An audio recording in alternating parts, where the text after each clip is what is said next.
అదే RTV app వార్తల్ని క్షణాల్లో చదివే అవకాశం ఉంటుంది. ఒక న్యూస్ పేపర్, ఒక టెలివిజన్ ఛానల్ మీ చేతుల్లో ఎప్పుడూ ఉంటాయి.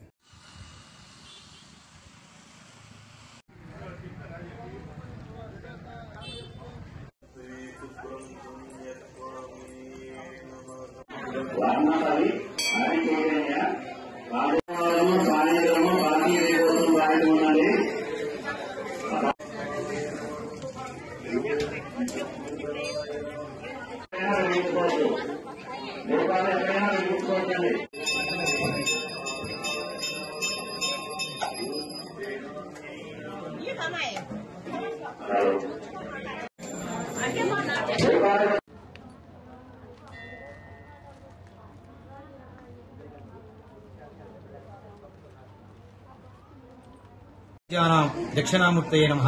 షడారణం కుంకుమరక్తవర్ణం మహామతిం దివ్య మయూరవాహనం రుద్రశిశూరం సురసైన్యనాథం సుఖం దధానం శరణం భజామ్యహం.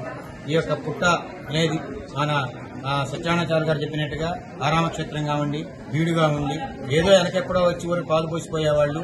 అటువంటి క్షేత్రాన్ని అప్పారావు గారికి సంతానం లేనందువల్ల అప్పారావు గారి దంపతులు ఇక్కడ నిద్ర చేసి 3 రాత్రులు ఉన్నందువల్ల సుబ్రహ్మణ్యం అనేటువంటి కుర్రవాడు జన్మించాడు. ఆయన తర్వాత వ్యాపారాలు పదింతలైపోయి మెరిట్లైపోయి బాగా ఆర్థిక లాభాలు సంపాదించి ఆయన చిరస్థాయిగా వ్యాపారంలో బాగా గడించాడు. ఆ తర్వాత అన్ని విధాలా కలిసి వచ్చింది ఆయనకి. ఆ తర్వాత స్వామివారి యొక్క ప్రతి సంవత్సరం కూడా ఇక్కడికి వచ్చినటువంటి ఆంజనేయ స్వామి గాని సుబ్రహ్మణ్యేశ్వర స్వామి గాని కలిగ ప్రత్యక్ష దేవాలు వాళ్ళు. అందునా కూడా పూర్వం నేను వచ్చిన కొత్తల్లో కూడా చిన్న ఉదాహరణగా ట్రాక్టర్ పూజ జరిగిందనుకోండి, జరగాల్సింది జరిగితే ఒక వారం నుంచి 2వ వారం రాకపోతే స్వామివారి రోడ్డు మీద పడగెప్పుకొని నిలబడేవాడు. అటువంటి దృష్టాంతాలు చాలా కనపడి చెప్పేవాళ్ళు. ఆ విధంగా వచ్చి వాళ్ళు స్వామివారి యొక్క భక్తిని కొనియాడిన భక్తులు చాలా మంది ఉన్నారు. మా యొక్క 30-40 సంవత్సరాల మా జీవితానుభవంలో. అదేవిధంగా విదేశాలకు వెళ్ళిన వాళ్ళు, సంతానం కలిగినటువంటి వాళ్ళు, ఉద్యోగాలు వచ్చినటువంటి వాళ్ళు, వివాహం కలిగినటువంటి వాళ్ళు, కులమత విచక్షణ లేకుండా సర్వమతములు ఇక్కడికి వచ్చి స్వామివారి యొక్క పూజలు అభిషేకములు యొక్క చేయించుకొని వారి యొక్క పాత్రులై వాళ్ళు చక్కగా అధికమైనటువంటి లాభాలు పొంది స్వామివారి పాత్రలు అవుతున్నారు. ఇవాళ ఇన్ని సంవత్సరాల నుంచి కళ్యాణం గాని, నాగుల చవితి గాని, హనుమత్ జయంతి గాని దేదీప్యమానంగా జరుగుతున్నాయంటే ఈ భక్తుల యొక్క వశీకరణ, జనాకర్షణ జరిగిందంటే స్వామివారి యొక్క గొప్పతనం. స్వామివారి గొప్పతనం వల్లనే జనాలంతా వస్తున్నారు. ఇవాళ ఆయన కృపణ బట్టి, ఆయన పనులు, ఆయన అనుగ్రహం ఉండే పనులు కాబట్టి ఇవాళ జనాలంతా కూడా తండోపతండాలుగా వస్తున్నారు.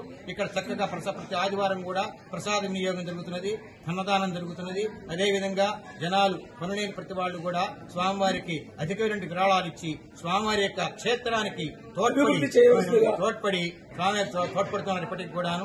అదేవిధంగా ఇక ముందు కూడా ఇంతకంటే బాగా అభివృద్ధి చెంది బాగా జనాకర్షణ కలిగి, ధనాకర్షణ కలిగి ఈ యొక్క స్వామివారి కృపకు పాత్రుడి అందరి విరాళాలు అందించి స్వామివారి యొక్క క్షేత్రాన్ని అభివృద్ధి పథంలో నడిపించాలని ఆంజనేయ స్వామి, సుబ్రహ్మణ్యేశ్వర స్వామి యొక్క వాక్కు ద్వారా మేము చెప్పగలుగుతున్నాము.